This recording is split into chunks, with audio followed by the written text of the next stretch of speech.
First up, we have the conservatives. Picture them as the guardians of tradition, the keepers of order, and the champions of personal responsibility. They hold these values close to their hearts and believe they are essential for a well-functioning society. They're like the friend who always orders the same meal at their favorite restaurant because, hey, if it ain't broke, don't fix it. This consistency brings comfort and reliability. Conservatives value stability, predictability, and maintaining things the way they are, or even reverting to a better time. They believe that change should be gradual and well-considered. They believe in limited government intervention in both the economy and people's lives. Think of them as the referees of the game, ensuring everyone plays by the rules, but not telling the players how to score. They set the stage for fair play without micromanaging. They emphasize individual freedom, but with a strong emphasis on personal accountability. Each person is responsible for their own actions and outcomes. You're free to succeed or fail, but don't expect handouts. They believe that hard work and determination are the keys to success. They admire self-reliance and the ability to overcome obstacles through personal effort.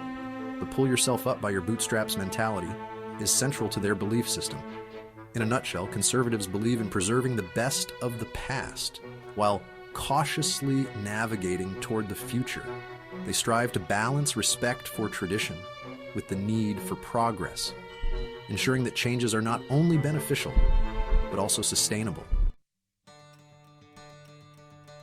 Now, let's mosey on over to the liberal lounge, where change is embraced, equality is championed, and social justice is the lifeblood of the party. Here, the spirit of progress is palpable, and the air is filled with the energy of those who believe in a better tomorrow. Liberals are like that friend who's always up for trying the newest restaurant, even if it means standing in line for an hour. They are persistent and patient, knowing that real change takes time and effort. They're all about progress, pushing for a more inclusive and equitable society. This means advocating for policies that ensure everyone, regardless of their background, has a fair chance. They believe in using government as a tool to address social ills and level the playing field. By implementing social programs and reforms, they aim to create a society where everyone can thrive. Think of them as the coaches, constantly strategizing and adjusting the game plan to ensure everyone has a fair shot at winning.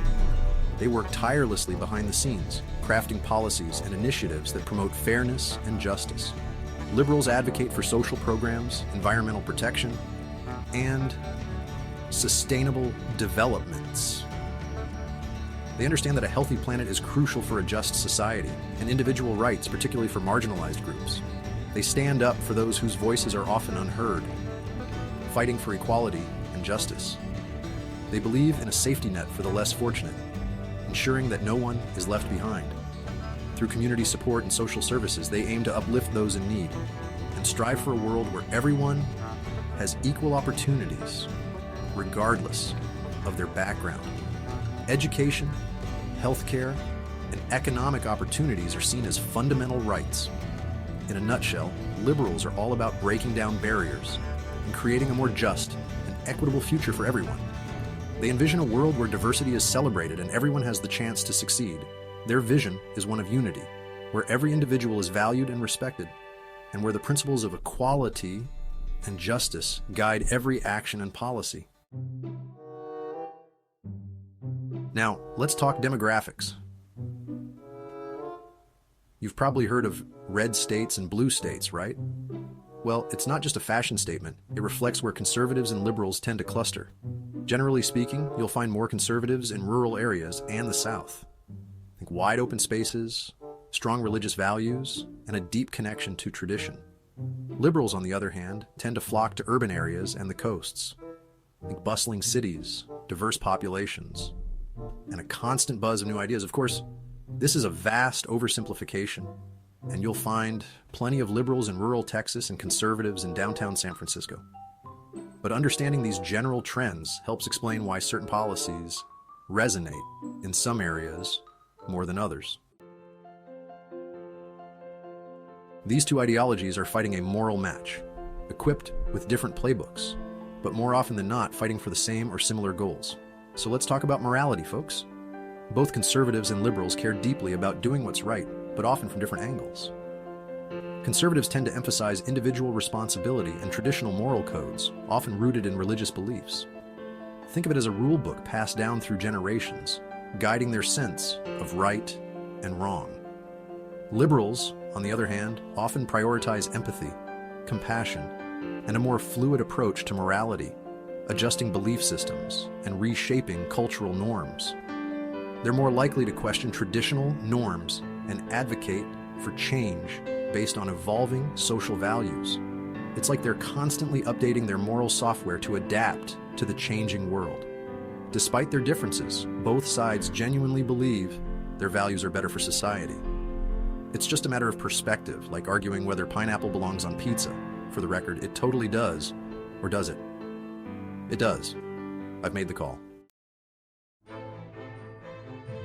Are we all after the same destination, but using different compasses? To understand the great conservative-liberal debate, you need to understand the compass guiding their every move. Conservatives are all about limited government, individual liberty, free markets, and a strong sense of national security. Think of it as a sturdy, reliable compass, pointing them towards tradition and self-reliance. Liberals, on the other hand, are guided by social justice, equality, government intervention where they see it's needed, and a more inclusive society. Their compass is constantly recalibrating, adjusting to the changing social landscape and seeking the best path toward a fairer future. These core principles are the bedrock of their beliefs, shaping their views on everything from healthcare to education to climate change. Knowing the differences between their sets of principles is key to understanding the political stances each group holds. When conservatives and liberals butt heads, worlds collide. Now, let's be honest, folks. Conservatives and liberals don't always see eye to eye. In fact, they often clash like a mosh pit at a heavy metal concert. Whether it's healthcare, gun control, or the best way to make a grilled cheese sandwich, these two groups rarely agree on the best way forward. Conservatives might argue for individual responsibility and free market solutions, while liberals might advocate for government intervention and social safety nets. It's like they're speaking different languages, each convinced their way is the only way. But hey, that's democracy, baby. It's messy, it's loud, and it often feels like herding cats. But it's also a beautiful system that allows for diverse viewpoints and constant debate. Just remember to breathe, folks. It's all part of the process. What makes a conservative or a liberal tick? Ever wonder what makes conservatives and liberals attach themselves to their ideology? Well, psychologists have some theories. Some research suggests that conservatives tend to have a higher need for order and structure, while liberals are more comfortable with ambiguity and change. It's like the difference between preferring a perfectly organized spice rack and embracing the chaotic beauty of a junk drawer. Other studies suggest that conservatives are more sensitive to threats and danger, while liberals are more open to new experiences and diversity. It's like the difference between wanting to stay in your comfort zone and venturing out to explore uncharted territory. Of course, these are just generalizations, and individual personalities are far more complex. But understanding these underlying psychological tendencies can shed light on why people gravitate towards certain political ideologies. It's time for the big thinkers, the philosophers, to chime in. Let's get philosophical, shall we? The battle between conservatism and liberalism is nothing new. It's been raging for centuries, with philosophers weighing in on both sides. Thinkers like Edmund Burke, the father of modern conservatism, emphasized tradition, order, and the importance of gradual change. On the other hand, liberal philosophers like John Locke and John Stuart Mill championed individual rights, limited government, and the pursuit of happiness. Their ideas continue to shape the political landscape today, influencing how we think about government, society, and the role of the individual. So the next time you find yourself in a heated political debate, remember that you're engaging in a philosophical tradition dating back centuries. Just try not to throw any books at your opponent. Well, folks, there you have it, a whirlwind tour of the fascinating world of conservatism and liberalism. We've explored their core beliefs, their demographics, and even what makes them tick. Remember, understanding different viewpoints is crucial for navigating our increasingly polarized world. So the next time you encounter someone with different political views, take a deep breath, Put on your listening ears and try to understand where they're coming from. You might be surprised by what you learn. And who knows, you might even find some common ground. After all, we're all just trying to make sense of this crazy thing called life. And remember, this is just the tip of the iceberg. There's a whole world of political thought out there to explore. So, go forth, my friends, and continue the conversation. And don't forget to join the conversation too. Like, comment, and subscribe for more insightful discussions.